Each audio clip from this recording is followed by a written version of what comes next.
Ya, bismillahirrahmanirrahim. Assalamualaikum warahmatullahi wabarakatuh. Ya, selamat pagi Ananda Soleh dan Soleh semua. Semoga selalu sehat dan selalu berada dalam lindungan Allah Subhanahu wa taala. Pak Guru selalu doakan anak-anakku supaya selalu dimudahkan dan diberi kesehatan oleh Allah Subhanahu wa taala, terutama dimudahkan dalam memurojaah hafalan Quran dan hadisnya. Insya Allah apapun yang ingin dimulai, jika itu baik dan dimulai dengan niat baik, Pak Guru percaya Allah akan memudahkan anak-anakku semua. Baik itu Pak Guru dan anak-anakku akan Allah mudahkan. Seperti biasa, sebelum belajar mari kita berdoa terlebih dahulu. Berdoa dimulai. Allahumma inni as'aluka ilman nafi'an wa rizqan thayyiban wa amalan mutaqabbalan rabbi zidni ilman warzuqni fahman. Amin. Semoga setelah berdoa Allah akan memudahkan pelajaran kita hari ini, insyaallah. Ya, hari ini kita kembali belajar pembelajaran ke-10 tentang hidup mulia dengan bersyukur dan bersikap peduli terhadap sesama. Namun sebelum itu Pak Guru ingin sampaikan bahwa manusia itu tidak bisa hidup sendiri, tidak bisa hidup sendiri. Manusia adalah makhluk sosial. Maksudnya apa anak-anakku? Manusia membutuhkan orang lain, baik itu hanya untuk berkomunikasi dan saling tolong-menolong dan saling peduli dalam satu sama lain. Itu dikatakan sebagai manusia makhluk sosial. Kemudian hari ini kita akan belajar tentang topik tentang arti peduli terhadap sesama. Tapi sebelum itu Pak Guru ingin tanya anak-anakku semua. Anak-anakku sudah tahu apa sebenarnya itu peduli? Ada yang tahu apa itu peduli? Iya, betul sekali. Peduli artinya memerhatikan. Peduli artinya itu kayak kita merasakan kesulitan orang lain yang tengah dalam kesulitan. Itu termasuk peduli. Misalnya Pak Guru kasih contoh. Anak-anakku lihat temannya, dia lagi kesulitan atau kesusahan. Tiba-tiba anakku merasa kayak kasihan dan ikut merasakan apa yang dirasakan temannya. Itu yang dikatakan peduli. Misalnya temannya kayak lupa bawa bekal, dia sulit. Tiba-tiba anakku merasa, bagaimana kalau saya seperti ini? Saya pasti akan kelaparan. Maka saat itu anak-anak sudah peduli ketika anak-anakku membagikan makanan atau memberikan sebagian makanan karena kelebihan makanan, itu dinamakan peduli anak-anak, ya. Menolong, peduli dan menolong itu tidak bisa lepas dari itu. Peduli harus diikuti dengan menolong. Percuma anak-anakku ketika hanya peduli saja, hanya merasakan kasihannya itu orang, kasihannya temanku, tapi ketika anak-anakku tidak melakukan sesuatu kayak menolongnya atau seperti memberikannya bantuan, itu percuma anak-anakku, ya. Yang baik itu yang paling baik ketika kita peduli dan memberikan pertolongan, itu yang paling baik. Dan anak-anakku bisa lihat menolong sesama, tidak harus dengan uang. Misalnya kita melihat teman kita kekurangan uang, tidak harus kita kasih uang, tidak perlu. Menolong sesama bisa menggunakan apa saja sesuai kemampuan anak-anakku, seperti menolong dengan tenaga, memberikan ide kepada orang untuk menyelesaikan masalah atau yang lainnya. Misalnya teman kita ada dalam kesusahan, memiliki masalah, kita tidak harus memberinya uang sebagai bentuk peduli kita, tetapi memberinya solusi. Misalnya itu misalnya dikasih solusi atau pendapat itu teman kita, itu termasuk menolong, ya anak-anakku, ya. Tidak harus dalam bentuk uang. Di dalam hadis yang artinya kamu akan melihat orang-orang mukmin dalam saling mengasihi, mencintai dan menyayangi, bagaikan satu tubuh. apabila ada satu anggota tubuh yang sakit, maka seluruh tubuhnya akan ikut terjaga dan panas. Atau maksudnya turut merasakan sakitnya. Hadis riwayat Bukhari. Sikap peduli terhadap sesama itu sangat penting anakku. Semakin banyak orang yang saling peduli dan saling menolong, maka semakin banyak orang yang dalam kesulitan akan tertolong. Banyak orang yang akan tertolong dan akan merasa dimudahkan dan diringankan bebannya atau masalahnya. Penerapan sikap peduli dalam kehidupan sehari-hari anak-anakku bisa seperti menjenguk teman yang sedang sakit, itu termasuk peduli. Membantu orang buta menyeberang jalanan, itu termasuk peduli. Menghibur teman yang sedang bersedih, itu termasuk peduli. Itu tidak dilakukan dengan materi, dengan uang, tapi dilakukan dengan fisik atau tenaga saja. Menghibur dengan kata-kata, memberi pendapat dengan kata-kata, itu semua dilakukan peduli dalam bentuk verbal atau dengan kata-kata. Meminjamkan pensil kepada teman, itu termasuk peduli anak-anakku. Dan masih banyak lagi bentuk kepedulian terhadap sesama yang lain. Sikap peduli terhadap sesama, kita bisa melihat anak-anakku ya. Anak-anakku mungkin sering lihat kalau Idul Adha ada suatu bagian dalam Idul Adha itu dikenal dengan Idul Kurban. Idul Kurban yaitu berkurban pada tanggal 10, 11, 12 dan 13 Zulhijjah. Jadi berkurban itu pada tanggal 10, 11, 12 dan 13 Zulhijjah. Berkurban itu termasuk di dalamnya kita memiliki sifat atau sikap peduli anakku. Kenapa? Karena hasil kurban itu akan dibagikan ke orang lain dan insya Allah akan meringankan beban orang lain, akan memberikan kemudahan orang lain, akan menyenangkan orang lain, insya Allah anak-anakku. Makanya ketika mampu anak-anakku, ayo berkorban. Ketika anak-anakku sudah besar, sudah mampu, maka berkorban anak-anakku ya, baik itu sapi, baik itu kambing, atau yang lebih baik itu siapa tahu ada yang memiliki unta ya. Sekarang anak-anakku dalam peduli atau menolong, saling mengasihi itu Pak Guru katakan lagi, tidak perlu atau tidak harus dalam bentuk materi atau uang atau harta. Membantu dengan pengaruh atau kedudukan seperti ketua kelas menjaga temannya yang suka diolok-olok, maksudnya suka diejek oleh temannya yang lain, itu termasuk sikap peduli dan termasuk jiwa kepemimpinan yang hebat. Membantu dengan fisik dan tenaga seperti membantu guru membawa buku karena keberatan, itu termasuk anak soleh dan soleha yang baik sekali, membantu guru dan ibu gurunya.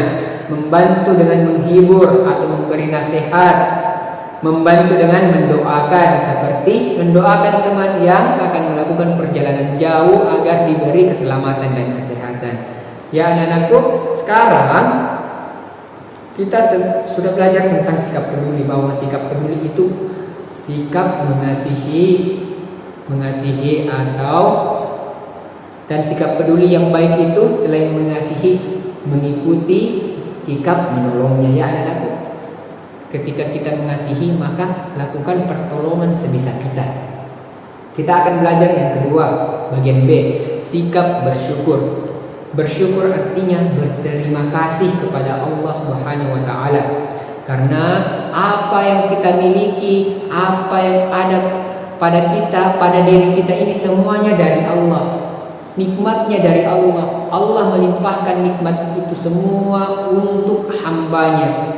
Sebagai hamba Allah yang beriman, kita tidak akan bisa menghitung rahmat dan nikmat Allah Subhanahu wa taala.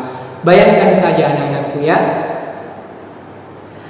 Dalam Quran surat Ibrahim ayat 34, anak-anakku bisa, yang artinya, dan jika kamu menghitung nikmat Allah, niscaya kamu tidak akan mampu menghitungnya. Dengarkan itu. Jika kamu menghitung nikmat Allah, niscaya kamu tidak akan mampu menghitungnya. Nikmat Allah anak-anakku bukan hanya harta yang kita miliki, bukan hanya uang anak-anakku ya. Misalnya anak-anakku, mata. Nikmatnya Allah memberikan kita penglihatan. Kita kira-kira kalau tidak ada mata anak-anakku, bagaimana kita untuk menjalani kehidupan ini? Bagaimana kita mau berjalan? Bagaimana kita mau melihat muka orang tua atau wajah orang tua kita, melihat wajah umi, abi dan keluarga-keluarga kita? Tidak akan bisa. Ketika kita punya mata tapi penglihatan kita dicabut oleh Allah, kita sudah tua, mata kita sudah tidak jelas melihat, untuk menikmati membaca Quran itu akan sulit sekali. Untuk melihat pemandangan alam itu akan sulit sekali. Maka gunakan mata kita untuk melihat yang baik-baik, dan jangan menggunakan mata kita untuk melihat hal-hal yang buruk anak-anak. Kemudian Allah juga memberi kita telinga, 2 telinga anak-anakku. Bayangkan anak-anakku, ketika kita tidak memiliki telinga, orang berbicara dengan kita, kita tidak bisa mendengarnya. Kita tidak tahu mau jawab apa karena pendengaran kita tidak ada. Betapa baik dan pemurahnya Allah memberikan nikmat pendengaran kepada kita. Makanya anak-anakku, gunakan kedua telinga kita untuk mendengar nasihat orang tua dan guru. Jangan menggunakan telinga kita untuk mendengar hal-hal yang buruk. Dan anak-anakku selalu membantah perkataan orang tua. Apa yang dikatakan orang tua hanya didengar di telinga kanan, keluar di telinga kiri. Maksudnya apa? Tidak didengarkan. Maksudnya dia dengarkan tapi tidak lakukan. Itu yang dimaksud mendengar dari telinga kanan, keluar dari telinga kiri. Ya anak-anakku, Pak Guru harap anak-anakku selalu ketika dinasihati sama orang tua dan gurunya, anak-anakku melaksanakan atau melakukannya. Kemudian Allah juga memberikan anak-anakku mulut. Gunakan itu mulut dalam hal-hal baik anak-anakku. Bayangkan kalau mulut kita tidak ada, lidah kita tidak ada, kita mau berbicara tidak ada. Banyak di luar sana anak-anakku, mereka ingin berbicara, mereka ingin membaca Al-Quran, tetapi dalam lidahnya mereka tidak bisa. Bayangkan anak-anakku, ketika anak-anakku ingin berbicara, ingin mengatakan hal-hal yang baik, tetapi anak-anakku tidak mampu mengucapkan kata itu. Sungguh Allah Maha baik kepada kita karena memberikan kita kesempurnaan dalam berbicara. Maka gunakanlah mulut dan lidah kita dalam membaca zikir kepada Allah Subhanahu wa taala. Kemudian Allah memberikan kita kedua tangan. Perbanyaklah atau pergunakanlah tangan kita dalam banyak hal yang bermanfaat, menyantuni orang lain, membantu orang lain. Karena tangan yang di atas, tangan yang membantu lebih baik daripada tangan yang dibawa atau tangan yang dibantu atau tangan yang diminta. Anak-anakku bisa lihat dalam Quran surat Ibrahim ayat ke-7, Allah berfirman, A'udzu billahi minasyaitonir rajim. Bismillahirrahmanirrahim. Wa iz ta'adzana rabbukum la in syakartum la azidannakum wa la in kafartum inna 'adzabi lasyadid. Yang artinya, dan ingatlah ketika Tuhanmu memaklumkan, sesungguhnya jika kamu bersyukur, niscaya aku akan menambah nikmat kepadamu. Tetapi jika kamu mengingkari nikmatku, maka pasti azabku sangatlah berat. Dan anak-anakku, ingat dari ayat di atas, ketika kita bersyukur, Allah ternyata akan menambahkannya. Kita malah tidak akan tambah kekurangan. Kalau kita bersyukur, bersedekah, Allah akan menambahkan nikmat kita. Sikap bersyukur dalam kehidupan sehari-hari, anak-anakku bisa lihat Berbagi dengan orang yang tidak mampu merupakan salah satu sikap bersyukur kepada Allah. Berbagi tidak akan membuat anak-anakku berkurang hartanya, berkurang nikmatnya. Maka Allah dalam firman-Nya mengatakan, jika kau bersyukur, aku akan menambahkannya, insya Allah akan bertambah lagi nikmatnya. Melaksanakan ibadah kepada sholat dengan sungguh-sungguh merupakan bentuk bersyukur kepada Allah. Cara bersyukur kepada Allah ada 3 macam. Pertama, bersyukur dengan hati, merasa senang atas nikmat Allah, nikmat dari Allah. Orang yang diberi nikmat oleh Allah, hatinya merasa senang dan tenang. Apapun jenis nikmat itu selalu dia syukuri. Baik itu hanya nikmat yang sederhana, mereka selalu bersyukur. Dia tidak harus mendapatkan nikmat yang begitu besar dan begitu banyak baru mau bersyukur. Ketika pun waktu itu diberi nikmat oleh Allah, dia langsung bersyukur, terlepas dari besar kecilnya itu nikmat yang Allah berikan. Bersyukur dengan lisan, yaitu memuji kebesaran Allah dengan mengucapkan, bisa dengan mengucapkan Alhamdulillahirabbil alamin, dengan sujud syukur. Ketiga, bersyukur dengan perbuatan, yaitu memanfaatkan nikmat yang diperoleh itu sesuai dengan tujuan pemberiannya. Misalnya seperti berikut: mempunyai tubuh yang lengkap dan sempurna digunakan untuk beribadah, mempunyai harta digunakan untuk menyantuni orang yang tidak mampu. Sekarang anak-anakku, silahkan dibuka bukunya lagi, halaman 132 dan 133. Anak-anakku, silahkan dikerjakan halaman 132 dan halaman 133. Semangat mengerjakan. Alhamdulillah, hari ini kita sudah belajar tentang sikap peduli dan bersyukur. Bahwa sikap peduli itu adalah sikap mengasihi orang lain dengan menolongnya. Sikap peduli bisa dilakukan dengan sesama, karena manusia adalah makhluk sosial yang tidak bisa hidup sendiri. Maka sikap peduli itu dilakukan terhadap sesama kita. Sikap peduli anak-anakku bisa lakukan bukan hanya dengan harta, bisa dengan menasihati, bisa dengan mendoakan. Itu termasuk sikap peduli. Kemudian sikap bersyukur atau berterima kasih kepada Allah Subhanahu wa taala bisa dilakukan dengan 3 hal. Pertama, bersyukur dengan hati, merasa senang apa yang sudah Allah berikan kepadanya. Bersyukur dengan lisan, dengan mengucapkan Alhamdulillahirabbil alamin, dan melakukan sujud syukur. Ketiga, bersyukur dengan perbuatan. Misalnya diberikan harta, maka diberikan tenaga, dia menggunakan tenaganya dalam membantu orang lain. Begitupun dengan diberikan harta, dia membantu atau menyantuni orang lain.